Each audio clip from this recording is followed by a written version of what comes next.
Magandang araw sa lahat. Ako si Dr. Dra. Ligaya Santos. Ngayon ay susuriin natin ang paksang paggamit ng langis ng niyog upang pangalagaan ang tumatandang balat. Maligayang pagdating, manggaginang Edgino, sa aking channel. Alam kong marami sa inyo ang minsan, pagising sa umaga habang hindi pa gaanong maliwanag ang sikat ng araw, ay tahimik na umupo sa harap ng salamin, sinuri ang inyong sarili, hinaplos ang inyong pisngi, at napabuntong hininga ng bahagya. Ang buntong hininga na iyon, lubos ko itong naiintindihan. Hindi ito dahil sa pinagsisisihan natin ang nakaraang kabataan o dahil hindi natin tinatanggap ang batas eng kalikasan, kundi dahil bigla nating napagtanto na napakabilis eng paglipas eng panahon, malupit at walang awa. Hindi lamang nito kinukuha ang ating kalusugan, pinababagal ang ating mga binti, at pinapagod ang ating likod, kundi tahimik din nitong ninanakaw ang sariwang, nagniningning na gandangang ating mga mukha. Ang nga crow's feet sa sulok nga matang deting masayahin ay nagiging mas malalim. Ang maaga spots. Mamaitim na batik na tila aksidenteng nalaglag na tinta sa isang puting pahina o ang tuyo walang buhay na balat. Kapag hinipo, ito ay magaspang na parang tuyong dahon sa taglagas. Ang lahat ng ito ay parang mga marka ng panahon na nagbabalita na ang pagtanda ay malapit na.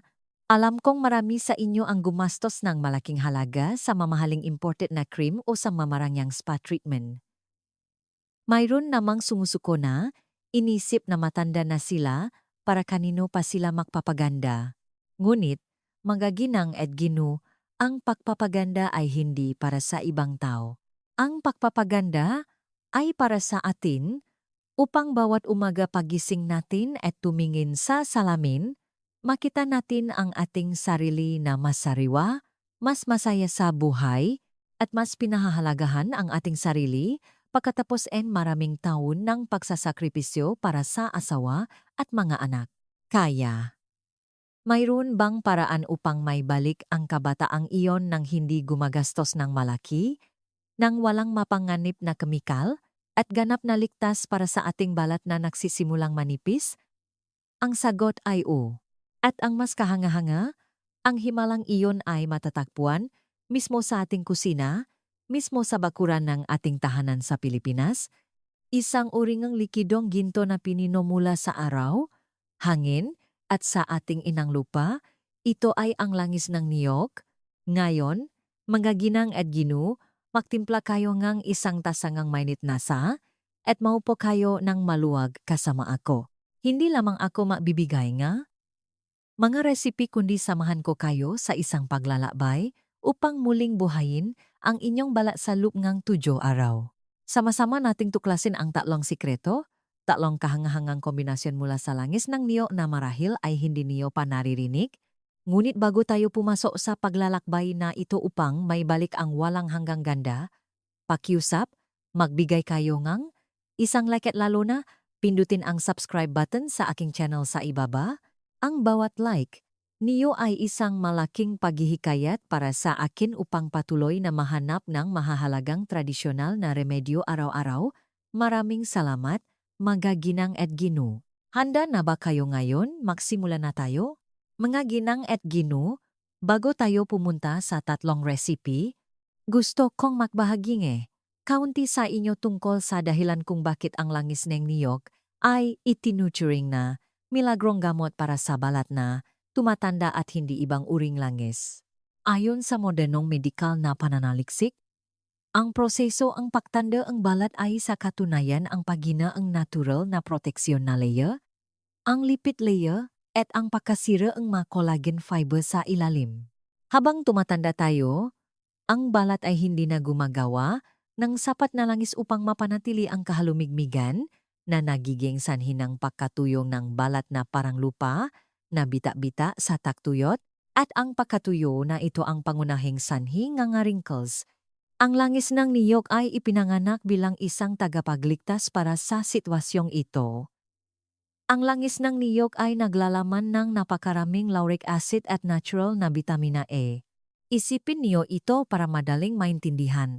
Kung ang ating balat ay isang bahay, ang bitamina A sa langis ng niyo ay parang manggabihasang manggagawa, masipak na inaayos ang bawat bitak, pinapalitan ang bawat bahagi ng dingding na nakbabalat, tumutulong ito na labanan ang proseso ng oksihenasyon, na siyang sanhi ng pakasira ng nga cell sa paglipas ng panahon. Ang lauric acid naman ay parang isang matibay na kalasag o isang dekalidad na waterproofing na pintura. Pinipigilan nito ang pag-atake ng bakterya at kasabay nito, pinapanatili nito ang kahalumigmigan sa balat na ginagawang laging malambot at hydrated ang balat. Lalo na, ang nagpapahusay sa langis ng niyo kaysa sa mga pang-industriyang moisturizer ay ang sobrang lit ng mga molekula nito. Salamat sa medium chain fatty acids, may kakayahan itong pumasok at lumalim sa ilalim ng balat, kung saan nabubuo ang mabagong cell at hindi lamang nananatili sa ibabaw. Dahil dito, may kakayahan itong bawasan ang nga wrinkles at maitim na batik mula sa ugat. Kaya paano pagsamahin ang langis ang niyo ng tama? Hindi na namin patatagalin, narito ang unang recipe. Ang sekreto ng wrinkles sa paligid ng mata. Recipe 1. Langis ang niyog at vitamina A. Para bawasan ang crow's feet.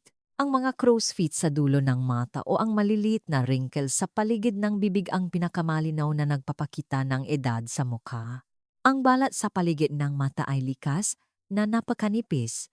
Kakaunti ang oil glands, kaya madali itong matuyo at tumanda ng mas maaga kaysa sa ibang bahagi.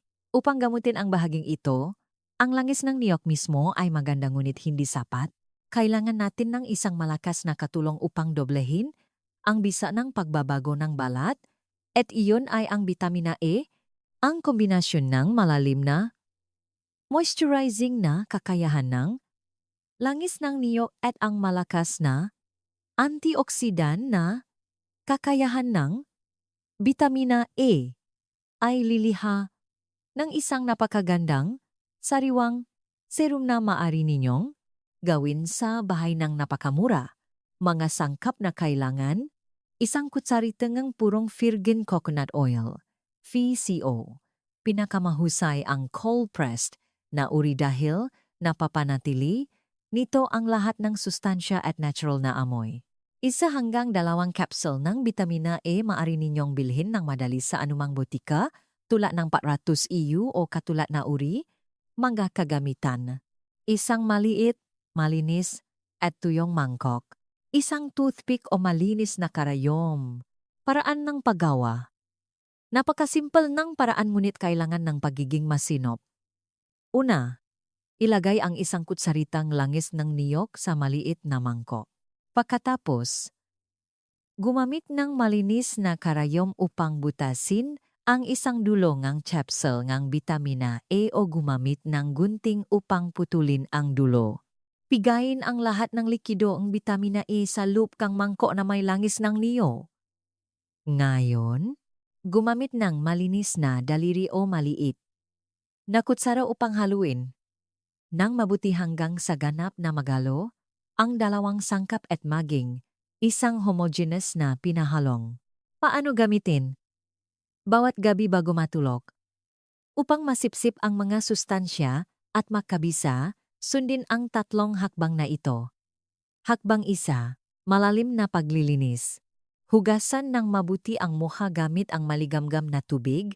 Ang maligamgam na tubig ay makakatulong sa pagbukas ng mga pores ng bahagya na lumilikha ng daan para sa pinahalong langis ng niyog at vitamina A upang masipsip ng malalim sa epidermis sa loob.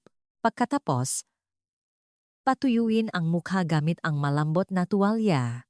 Hakbang 2, tamang papahid ng serum. Gamitin ang ring finger, daliri, sa singsing, upang kunin ang pinahalong. Ito ang daliri na may pinakamahinang lakas sa kamay. Magbibigay ito ngang sapat na banaya na lakas nang hindi nagiging sanhingang pagila o pinsala sa manipis na bala sa paligid ng mata. Dahan-dahang ipahid ang pinahalong sa dulong mata, eye bags, sulok ng bibig, at maging sanu kung may wrinkles. Hakbang 3, mahalagang anti-wrinkle massage, hindi sapat ang papahid lamang. Kailangan ninyong pagsamahin ito ngang masahe upang buhayin ang balat. Gamitin ang ring finger upang dahan-dahang masahin sa paikot na galaw, mula sa loop palabas, mula sa ibaba pataas. Ang pataas na galaw ay tumutulong sa pag-angat ng makalamnan upang maiwasan ang pakalaylay. Sa dulo ng mata, gumamit ngang dalawang daliri upang dahan-dahang masahin sa maliit na paikot na galaw. Gawin ito ngang humigit kumulang 2 hanggang 3 minuto para sa bawat mata. Nakakatulong ito sa sirkulasyon gugo, nakaka-relax ngang mata pagkatapos ngang mahabang araw, at nakpapalalim sa pagsipsip ngang sustansya. Tandaan, hayaan ninyong manatili ang serum na ito sa magdamag bilang isang sleeping mask. Kinabukasan, hugasan ng mabuti ang mukha. Mararamdaman ninyo kaagad na ang balat sa paligid ng mata ay mas malambot, mas makinis, at hindi natuyo. Sa recipe na ito, manatili sa regular na paggamit gabi-gabi. Pagkatapos ngang humigit kumulang 2 linggo, makikita ninyo ang malinaw na paggawas ng mga wrinkles. Iyan ang sikreto sa paggamot ng wrinkles at crow's feet. Ngunit alam kong mas malaki. Ang alalahanin ng marami sa inyo ay ang maaga-aga spots na nagpapatingkad sa balat, nagpapalit ng kulay at hindi pantay. Huwag kayong maalala, ang ikalawang recipe ay ang espesyal na solusyon para sa problemang ito. Recipe 2. Langis ng niyog at turmeric powder, tanggalin ang mga maitim na batik at age spots. Sigurado akong pamilyar kayo sa luya, hindi ba? Ngunit ang tunay na himala ay nasa mahalagang curcumin na aktibong sangkap sa loop nito. Ito ay isang napakalakas na antioxidant na anti-nurturing na isang mandirigma na pumipigil sa produksyon ng melanin, na siyang pangunahing salarin na nagiging sanhingang mamaitim na bati, freckles, at age spots sa mukha. Kapag pinasama ang curcumin sa langis ng niyo na mayaman sa vitamina A at sariwang gatas, hindi lamang tayo makakaroon ng isang anti-spot mask, kundi isang elixir na nagpapanumbalik ng kabataan, na napapababa nga, maitim na batik at nakpapaputi nga balat upang maging mas maliwanag at makinis. Ang masangkap na kailangan ninyong ihanda ay napakasimple, isang kutsarang langis ng niyog, isang kutsarita ng turmeric powder. Tandaan, gamitin ang turmeric powder upang hindi masyadong manilaw ang balat sa mahabang panahon. Kaunting sariwang gatas na walang asukal upang lumikhang creamy na pakakayari. Paraan ngang paggawa. Una, ilagay ang langis ng niyog at turmeric powder sa isang malinis na mangkok at haluin ng bahagya. Pagkatapos, dahan-dahang idagdag ang sariwang gatas na walang asukal. Haluin ng mabuti hanggang sa ganap na magalo ang masangkap at maging isang makinis, gintong cream na parang moisturizer. Paano gamitin? Hugasan ng mabuti ang mukha. Pagkatapos ay gumamit ng brush o malinis na kamay upang ipahid ng pantay ang pinahalong sa balat. Maglagay ng mas makapal na layer sa pisngi, no, o sa mga lugar kung saan mas marami ang maitim na bati. Masamang ang banayat na masahe sa paikot na galaw nang humigit kumulang 2 minuto upang masipsip ang mga sustansya. Pagkatapos, humiga kayo, ipikit ang mata, makinig sa isang banayat na instrumental na musika o isang nakaka-relax na Buddhist chant. Hayaan ang maskara na kumilos, ngang humigit kumulang 20 minuto. Kapag nakita ninyong nagsisimula ng tumigas ang maskara, huwag hayaan itong matuyo at magbitak. Hugasan ng mabuti gamit ang maligamgam na tubig upang maalis ang langis, pagkatapos ay banlawan ng huling beses gamit ang malamig na tubig. Ang galaw na ito ay nakakatulong na ikandado ang nga sustansya at agarang palitin ang nga pores. Gintong payo. Ang recipe na ito, bagaman natural, ay may napakalalim na epekto kaya kailangan ninyong ilapat ito ng 2 hanggang 3 beses sa isang linggo. Huwag itong abusuhin araw-araw. At lalo na, dahil ang luya ay may banayad na exfoliating na katangian, tandaan na magprotekta ng mabuti sa labas o maglagay ng sunscreen upang protektahan ang mangga, resulta ng pangangalaga sa balat. Kung magiging matiyaga kayo, Pagkatapos ng humigit kumulang isang buwan, magugulat kayo na ang mga maitim na batik ay nagbawas ng malinaw, ang balat ay lumiwanag ng isang tono at mukhang makinis at puno ng buhay. Kaya, mayroon na tayong recipe para sa pagtanggal ng mga wrinkles at age spots. Ngunit para sa mga may balat na magaspang, tuyo, at nababalat na parang tuyong balat ng puno, paano makakaroon ng balat na makinis, malambot, at makinis na parang hino na prutas? Inaanyayahan ko kayo sa ikatlong napaka-special na recipe. Recipe 3. Eliksang kabataan mula sa langis ng niyo, pulot pukyutan at puti ngang itlog. At narito na tayo sa recipe na pinakagusto ko. Gusto kong tawagin itong royal recipe dahil sa kagandahan na dulot nito. Kung nag-alala kayo dahil ang inyong balat ay nagsisimula ng makaroon ng maliliit na wrinkles, tuyo, at walang buhay, ito ang inyong tagapagligtas. Ang kombinasyon ng pulang nga itlog na itinuturing na sariwang collagen kasama ang pulot pukyutan at langis ang niyo ay lilihan ng isang superior na tonic na makakatulong sa balat na may balik ang pakalastiko at pagiging malambot na parang balat ng sanggol. Upang magawa ang gintong maskara na ito, ihanda ninyo ang mga sumusunod. Isang pula nga itlog, maaring gumamit ng itlog ng manok na native sa Pilipinas. Ang pula nga itlog ay naglalaman ng napakaraming bitamina A at protina na tumutulong sa pagpapalusok ng maksel ng balat mula sa loob. Isang kutsara ng purong pulot pukyutan honey upang makatulong sa paglaban sa pamamaga, paglilinis ng mapores, at ganap na pagpapanatili ng kahalumigmigan. Isang kutsara ng langis ng niyog. Ito ang sikreto sa paggawang balat na malambot, pagpapababang ng gamaitim na batik, at napakalakas na anti-aging, paraan ng paggawa.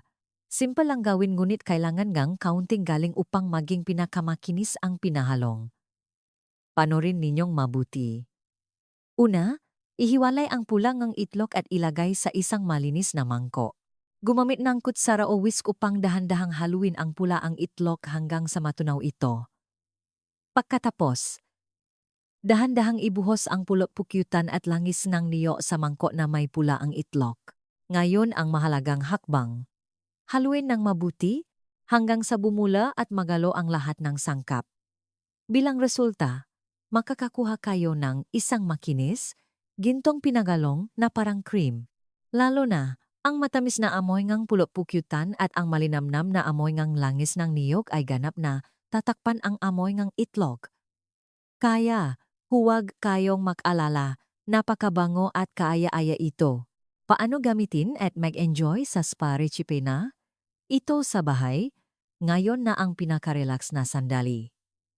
Hugasan ng mabuti ang mukha pagkatapos ay ipahit ng pantay ang pinahalong sa balat. Magpahit ng mas makapal na layer sa mga tuyong bahagi ng balat o sa mga may wrinkles tulad ng dulo ng mata, sulok ng bibig, huwag kalimutan ang lig, nais kong bigyang diin ito. Ang lig ay isang lugar na madaling napapakita ng tunay na edad ng makababayhan ngunit madalas na nakakalimutan, kaya mapahit ng sagana sa lig din. Habang napapahit, masamangang banayat na masaha sa paikot na galaw mula sa ibabangang babapataas sa tenga. Nakakatulong ito upang masipsip ang nga sustansya ng mas malalim at mahalaga upang itaas ang makalamnan sa mukha at labanan ang pagkalayli. Pagkatapos ng masahe, humiga at magpahinga, makinig sa isang banayat na musika at hayaang matuyo ng natural ang maskara sa loop ngang humigit kumulang 20 hanggang 25 minuto. Sa panahong ito, mararamdaman ninyo ang bahagyang pag-ipit ng balat sa mukha. Iyan ang oras na kumikilos ang maskara. Pagkatapos ng sapat na oras, hugasan ng mabuti ang mukha gamit ang maligamgam na tubig. Tumingin kayo sa salamin at subukang haplusin ang balat. Ang unang pakiramdam ay ang balat ay napakalambot at makinis. Ang mapores ay tila lumit at ang balat ay mukhang maliwanag at punong buhay. Manatili sa paggamit ng resipe na ito ngang 2 beses sa isang linggo. Siguradong pagkatapos ngang isang buwan, bawat makakakita ay pupurihin kayo kung bakit kayo bumata at naging masariwa ang balat. Mga ginang Edgino, naniniwala ako na sa tatlong kamanghamanghang resipi na ito, marami sa inyo ang sabit na subukan ito sa bahay upang may bali ang kabataang balat, hindi ba? Gayunpaman, madalas nating sinasabi na ang pagmamadali ay nakakasama. Kahit na ito ay isang natural na elixir. Kung hindi natin ito ginagamit ng tama, sa tamang dosis, o hindi natin naiintindihan ng malinaw ang ating balat, minsan ay hindi sinasadyang nasasayang ang ating pagsisikap o mas masahol pa, nagiging kabaliktaran ang epekto. Upang maiwasan ang nga nakakalungkot na pagkakamali na nagawa ng maraming tao at upang matiyak na ang pagpapaganda ninyo ay 100% ligtas, mangyaring manatili ngang ilang minuto pa upang pakinggan ng mabuti ang apat na gintong paalala na ito. Ito ang mahalagang sikreto para sa epektibong pagpapaganda. Paalala 1. Pagsubok ng reaksyon. Bago ipahit sa mukha, subukang maglagay ng kaunti sa manipis na balat sa pulso o sa likod ng tainga. Hayaan ito ngang humigit kumulang 30 minuto. Kung walang pangangati o pamumula, saka lamang gamitin sa mukha. Paalala 2. Para sa oily skin. Para sa mga may oily skin at malalaking pores, ipinapayong limitahan ang paggamit ng langis ng niyo sa magdama dahil maari itong magdulo ng pagbara ng pores at maging sanhi ng tigyawat. Pinakamahusay na ilagay ang maskara ng 20 minuto, pagkatapos ay hugasan ng mabuti. Paalala 3. Pagpili ng langis ng niyok, piliin ang purong cold-pressed virgin coconut oil. Ang uri na ito ang nagpapanatili ng pinakamaraming sustansya. Kung kaya ninyong lutuin ito sa bahay, mas maganda. Paalala 4. Proteksyon sa araw. Gaano man kahusay ang pag-alaga, kung hindi kayo magpuprotekta sa araw, walang saysay. Tandaan na magsuot ng malapat na sombrero, magsuot ng maskara, o maglagay ng sunscreen kapag lumalabas. Ang pagpapaganda gamit ang natural na pamamaraan ay nangangailangan ng pagtitiyaga. Hindi ito kasing bilis ng mga kemikal na cream ngunit ito ay ligtas at matibay. Ituring ninyo ang oras ng paglalagay ng maskara bilang oras para magpahinga at mag-relax pagkatapos ng isang mahabang araw.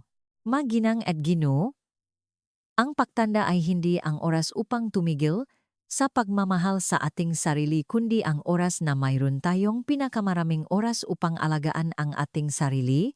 Ang isang magandang balat ay hindi lamang napapabata sa inyo sa labas kundi nagbibigay din ng kagalakan at kumpiyansa sa loob.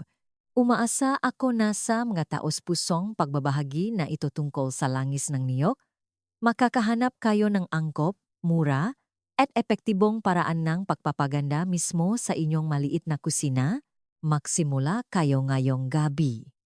Kung nakita ninyong kapakipakinabang ang video na ito, pakiusap, magbigay kayong like, at huwag kalimutang pindutin ang subscribe button sa aking channel. I-on ang notification bell upang hindi ninyo mapalampas ang anumang sikreto sa malusog na pamumuhay na ibabahagi ko bukas. Ibahagi din ang video na ito sa inyong makaibigan, magkakapatid na babae, at mga kapitbahay upang tayo ay maging maganda at masaya ng sama-sama. Nais kong batiin kayo ang maraming kalusugan, isang payapang kaluluwa, at panatilihin ang kabataan sa inyong mukha at sa inyong puso. Paalam at hanggang sa susunod na video ang aking channel.